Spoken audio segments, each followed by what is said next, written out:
الحمد لله ولي الصالحين، وأشهد أن لا إله إلا الله، وأشهد أن لا إله إلا الله القادر العظيم، وأشهد أن نبينا محمدًا عبده ورسوله النبي الكريم. اللهم صل وسلم وبارك عليه وعلى آله وأصحابه أجمعين.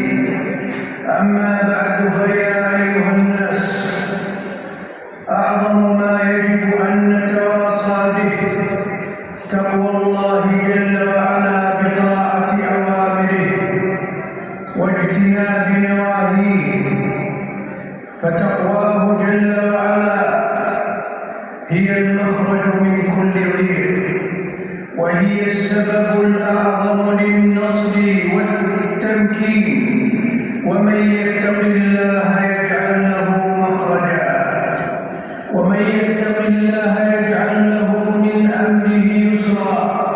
إن الله مع الذين اتقوا والذين هم محسنون. عباد الله، من الأمور الخطيرة على الأفراد والمجتمعات تلك الإشاعات بالأخبار المتناقلة دون برهان على صحتها ولا دليل على صدقها. إنها الإشاعات التي تنشر في وسائل الإعلام من مصادر مجهولة تبث الأراجيف وتثير الفتن العريضة والشرور المستطيرة. إشاعات متنوعة الطرح تحمل المخاوف وتبث القلاقل، تتناول ولاة أمور المسلمين وعلماءهم بالسوء والفحشاء، فهي ذات مقاصد سيئة وأهداف مغرضة. إنها سلاح فتاك يبثها الأعداء لتدمير الأمة وشق صفها وتمزيق وحدتها.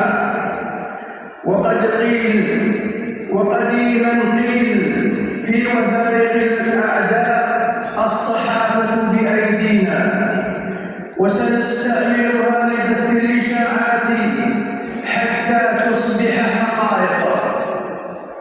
ولذا فالإشاعة صناعة من صناعات أعداء الإسلام للصد عن المناهج الربانية والشرائع الإلهية.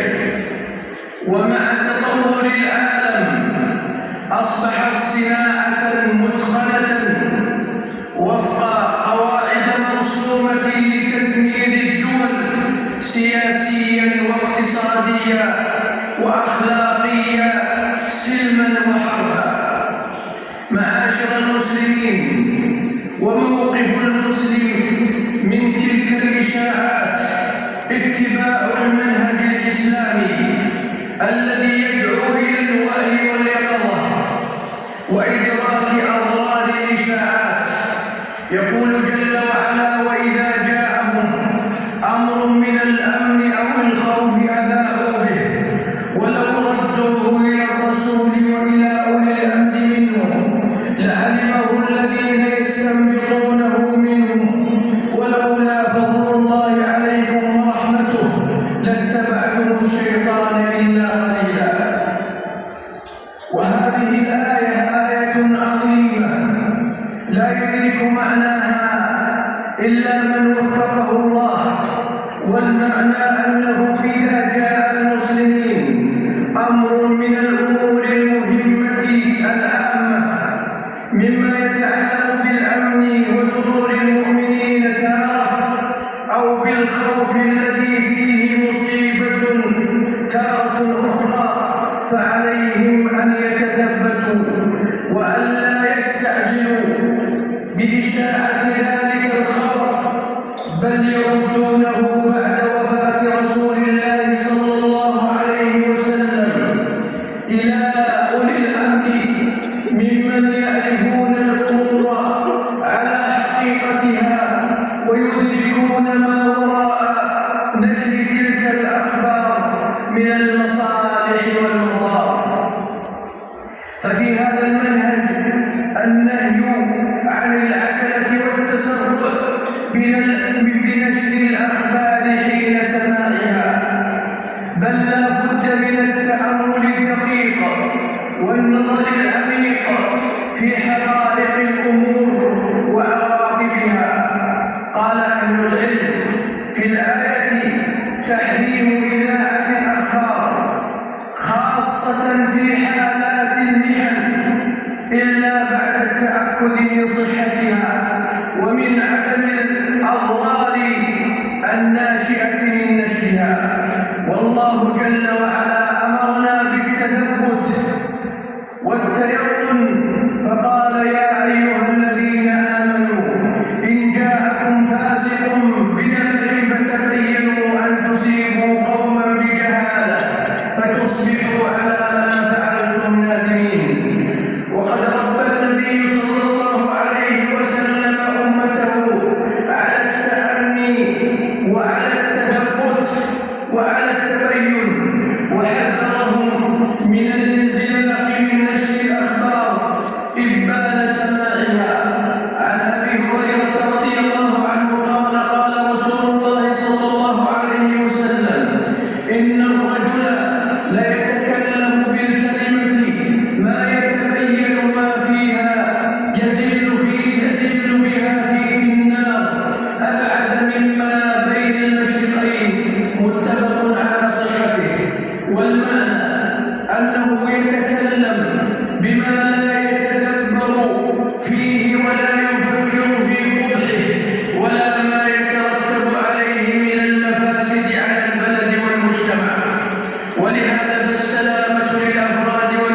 الصناعات التمسك بالأصل النبوي.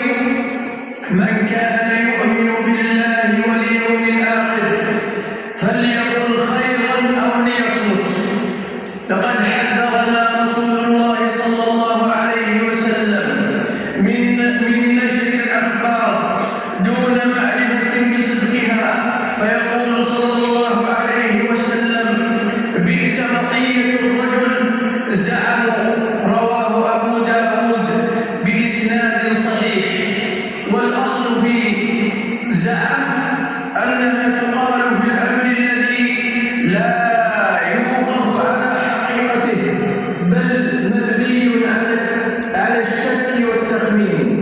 فكن أيها المسلم متقيدا بقاعدة الشريعة وجوب التبين والاستبصار لدرء المفاهيم، أنها أمة واعية لا تصدق كل ما ينشر ويشاع دون تمحيص ولا تفنيد، بل لا بد للمسلم من الكياسة والفتنة والوعي الكامل لمكر الأعداء وكيدهم. هم العدو فاحذرهم. يقول جل وعلا: هم العدو فاحذرهم. لولا إذ سمعتموه ظن المؤمنون والمؤمنات بأنفسهم خيرا وقالوا هذا إفك مبين. عباد الله، مما يدعو شرور الإشاعات المغرضة العمل بهذه الثوابت الدينية والتحلي بالحكمة والتروي وإجادة تقدير المواقف والتعاضد والتعاون مع ولاة الأمر والوقوف صفا واحدا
المغتصبين المحتلين على أهل غزة. فيا أهل الإسلام، تعاونوا وتناصحوا وناصروا إخوانكم بكل ما يمكنكم، مخلصين لله في ذلك ومتعبدين لله وحده، راجين نصره وعزه وتمكينه، على حرص كامل لوحدة الصف واجتماع الكلمة، وحذر من مكائد الأعداء وحبائل المتربصين. وأما الذين يتخذون من هذه المحنة سببا للطعن وإحداث الفتن فهم يسلكون مسلك الأعداء المتربصين. فالأمة أمة تعاون وتعاطف وتشارك وتناصح وإخلاص وصدق، لا أمة تخاذل وتخاصم وغش وخداع. وتعاونوا على البر والتقوى.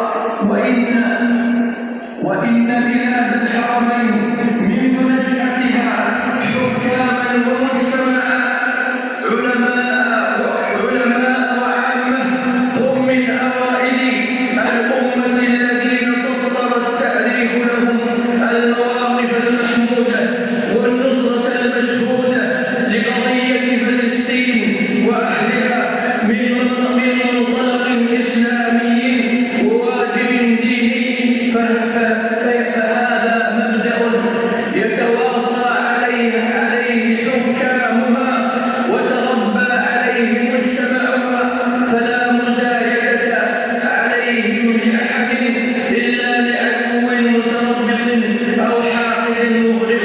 وبهذه المناسبة نناشد الجميع بالاستجابة لمبادرة خادم الحرمين الشريفين وفقه الله وأطال في عمره على طاعته، ومبادرة ولي عهده حفظه الله وسدده، وذلك للتبرع بما تجود به الاستطاعة لإخواننا في غزة. فالله تجار المسلمين، بادروا وابذلوا وانفقوا وأنفقوا خيرا لأنفسكم. والدعوة لكل مسلم في هذا البلد أن يبادر بما تجود به نفسه مما أعطاه الله وأنعم، سدد